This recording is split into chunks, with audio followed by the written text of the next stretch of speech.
안녕하세요.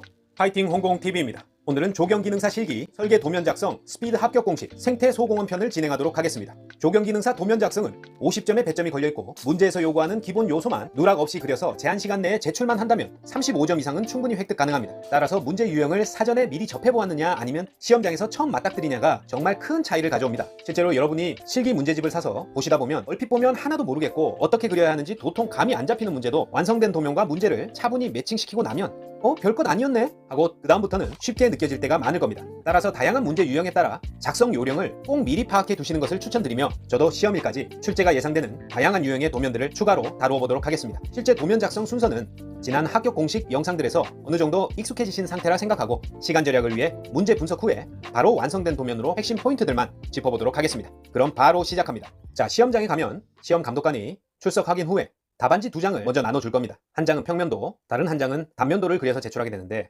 제도판에는 먼저 평면도를 그릴 답안지를 테이프로 부착을 하고 그 다음에 문제지를 나눠주게 되겠습니다. 이 문제지를 나눠주고 나서 인쇄가 잘못된 게 없는지 파본을 확인하는데요. 그 시간이 1, 2분 정도 됩니다. 그 시간이 아주 중요합니다. 그 시간 동안 문제 구성이 어떻게 되어 있는지 빠르게 파악하고 머릿속으로 어떤 순서로 그려야 할지 빨리 감을 잡아야 됩니다. 그리고 되도록이면 맨 앞장에 현황도가 나올 때 가로 세로의 칸수를 그 시간 동안 빠르게 파악해서 메모를 하시든지 아니면 기억해 놓으시는 게 좋습니다. 연필은 잡지 말라고 할 테니까 손가락으로 하나, 둘, 셋, 다섯, 여섯, 18, 19, 20 가로는 20칸, 세로는 하나, 둘, 셋, 8, 9, 10 11, 12, 13, 14, 15, 16, 17, 18 세로는 18칸 이렇게 살짝 메모를 해두시면 한 1분 정도의 시간을 줄일 수가 있습니다. 그리고 눈을 감으라고 하는 게 아니면 시작하기 전 감독관이 주의사항을 얘기하는 시간 동안 빠르게 문제지를 한번 읽어봅니다. 이때 한번 읽어보는 것과 읽어보지 않는 것은 큰 차이가 있습니다. 그런 다음 시작하라고 하면 자, 본격적으로 꼼꼼히 읽어가면서 현황도에 메모를 하고 나중에 도면 작성 시에는 되도록 그 현황도만 보고 작성하시는 게 좋습니다. 손에 자와 샤프를 들고 계속 그리다가 그걸 놓고 또 문제지를 뒤로 넘기면서 뒤적거리다가 또 작성하고 그런 식으로 하다 보면 상당히 많은 시간을 까먹게 됩니다. 그래서 처음 문제 분석을 할 때 조금 시간이 걸리더라도 문제에서 요구하는 주요 포인트들을 모두 현황도가 나온 한 페이지에 모두 볼 수 있도록 빠짐없이 기재를 하는 것이 시간을 절약할 수 있는 방법이라 생각됩니다. 자, 쭉 한번 읽어보겠습니다.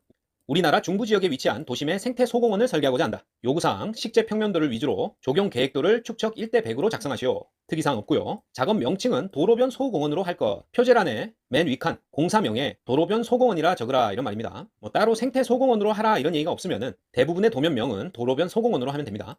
도면 오른쪽에 수목 수량표와 시설물 수량표를 작성하시오. 범내 폭은 조정 가능함. 자, 도면 오른쪽 표제란에 늘 하듯이 수목 수량표와 시설물 수량표를 하는데 보통 폭은 7cm에서 7.5cm 정도로 하는데 조정 가능하니까 늘 하던 대로 하면 된다. 그리고 A에서 A-까지 단면도를 축척 1대 100으로 작성할 것. 이것도 바뀌는 게 없습니다. 반드시 방위 표시와 막대 축척을 표시할 것. 표제란 맨 마지막에 방위 표시와 막대 축척을 표시를 한다. 아직까지 별다른 내용은 없습니다. 자, 대부분의 주요 사항들이 나오는 이 설계 조건 분석을 꼼꼼히 하셔야 됩니다. 1번, 해당 지역은 생태 소공원으로 휴식 공간과 어린이 놀이 공간을 고려해서 적용 계획도를 작성하시오. 자, 가나다라 마 지역 중에 휴식 공간과 어린이 놀이 공간 들어가겠네요. 각 포장을 생각하면서 다음으로 넘어갑니다. 자, 휴식 공간에는 아사토 포장하고 퍼걸러 나오겠구나. 어린이 놀이 공간에는 놀이시설 3종 그리고 고무치 포장하겠구나. 이렇게 미리 짐작을 하면서 다음으로 넘어가면 됩니다. 녹지 공간은 비금침 부분이며 각 공간의 특성에 맞게 식재하시오. 별다른 거 없습니다. 2번, 바닥 포장은 소형 고압블럭, 이동 공간이나 광장 등에 쓰이죠. 소형 고압블럭. 자, 이쪽 진입구 쪽하고 이어진 가지역이 소형 고압블럭 하면 되겠습니다. 소 이렇게 적어주고요. 마사토, 콘크리트, 고무칩, 투수 콘크리트, 점토블럭, 고무블럭 중에서 적당한 재료를 선택하여 기호로 표현하고 포장명을 반드시 표기하시오. 자, 가나다라마 지역에 쓸 포장들이 다 나왔습니다. 자, 그리고 이제 3번부터는 각 공간이 어떤 공간인지 그 공간에 따라서 포장을 선택해서 메모를 해두면 되겠죠. 자, 일단 가 지역에는 이동 공간으로 수목보호대 4개소. 자, 수목보호대가 2개 있네요. 그럼 2개를 더 그려줍니다. 여기 하나 이렇게 그려줄까요? 그리고 평벤치 2개소를 설치하고 수목을 식재하시오. 자, 평벤치는 직사각형으로 자, 이렇게 2개 그려줍니다. 이동 공간이니까 소형 고압블록 이렇게 표시해주고요. 나 지역에는 어린이 놀이 공간으로 놀이시설 3종 설치하시오. 자, 예상대로 놀이시설 3종 나 공간에 표시하면 되겠습니다. 회전무대 하고요. 정글집, 철봉 이렇게 가장 그리기 쉬운 3가지를 표시를 해주고 나중에 1, 2, 3으로 표시해서 시설물 수량표에 그려주면 되겠습니다. 자, 놀이공간 포장은 고무칩 포장하면 되겠죠? 고무칩 고 이렇게 표시해주고요. 다 지역은 깊이 90cm의 생태 연못으로 자, 다가 가장 특징적인 이번 도면의 하이라이트가 되겠습니다. 생태 연못이네요. 연못 주변으로 순환형 목재 데크 폭 1m, 높이 1m 규격으로 설치를 하고 계단형 출입구를 3개소 선정하여 표시하시오. 자, 주변으로 순환형 목재 데크를 설치하라고 돼 있는데 어떻게 표현하는지만 알면 너무나 쉽습니다. 자, 평면도에는 어차피 높이는 나오지 않기 때문에 다 둘레로 폭 1m의 데크를 이렇게 둘러주면 되겠습니다. 이런 식으로 쭉 둘러서 데크를 표현해준다. 그럼 수목보호대는 이쪽이 아니라 이쪽 편으로 그려주면 되겠죠? 수목보호대는 이쪽 편에 그려줍니다.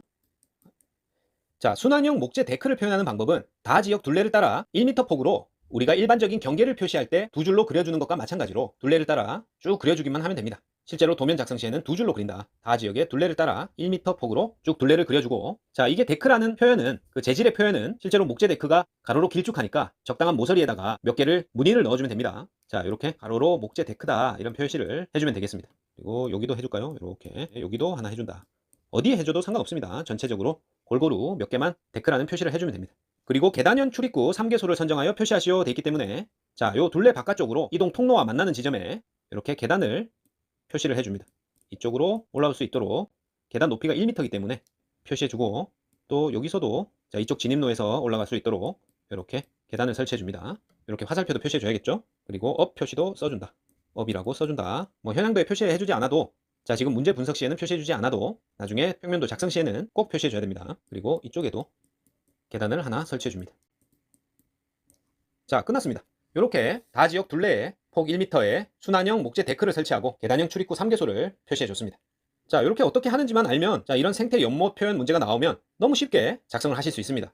자, 실제로 처음 보는 거는 문제 조건 중에 5번 다지역 생태 연못 데크 표현밖에 새로운 게 없습니다. 자, 6번, 7번 쭉 보면 알겠지만 나머지는 우리가 다른 도면 할 때 모두 봤던 겁니다. 그래서 전혀 새로울 게 없다. 그리는 과정도 바뀌는 포인트만 알고 있으면 하나도 달라질 게 없습니다. 똑같이 순서대로 그리면 됩니다. 자, 6번 라 지역은 휴게 공간으로 연못을 관찰할 수 있는 평상형 쉘터 3.5m 규격으로 설치하시오. 자, 그럼 라 지역에 평상형 쉘터 3.5짜리 이렇게 그냥 표시해 줍니다. 그리고 포장 표시해 줘야 되겠죠. 마사토 깔아줍니다.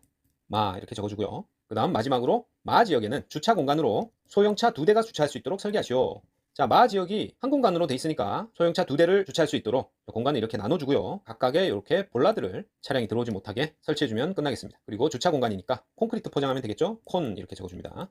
자, 여기다 표시해야 되겠네요. 이렇게 반으로 나누고 볼라드 그려준다. 다음 8번 대상지 경계의 외곽 녹지대는 녹음식재, 유도식재, 자폐식재, 경관식재, 소나무 군식 있네요. 동그라미 해주시고 패턴을 필요한 곳에 적당히 배식하시오. 늘 하던 겁니다. 그리고 9번이겠네요. 9번 아래 수목 중에서 종류가 다른 10종을 선정하여 안정적이고 아늑한 경관이 될 수 있도록 식재하며 수목명, 수량, 규격, 단위는 없네요. 성상까지 해서 4칸 그려주면 되겠습니다. 자, 표제란에는 4칸 그리고 자, 인추선을 사용하여 반드시 도면에 표시할 것. 이것도 기본적으로 하던 대로 하면 되겠습니다.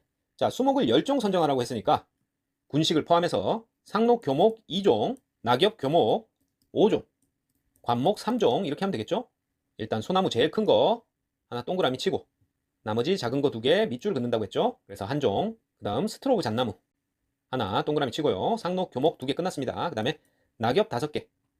자, 왕벚나무, 버즘나무, 느티나무, 청단풍, 산수유 뭐 이대로 하면 되겠네요. 뭐 12종이다 그러면 중국단풍, 산딸나무까지 해도 되겠지만 정한 대로만 동그라미를 칩니다.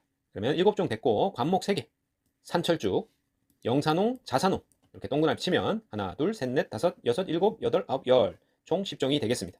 자, 이렇게 문제 분석이 약 10분간 모두 끝나게 되면 메모를 해둔 현황도 페이지로 돌아가서 시설물 칸수를 그리기 위해서 시설물의 앞자만 한번 따봅니다. 맨 먼저 쉘터가 있었고요. 쉘, 놀이시설 3종 있었죠. 회전무대, 정글짐, 철봉.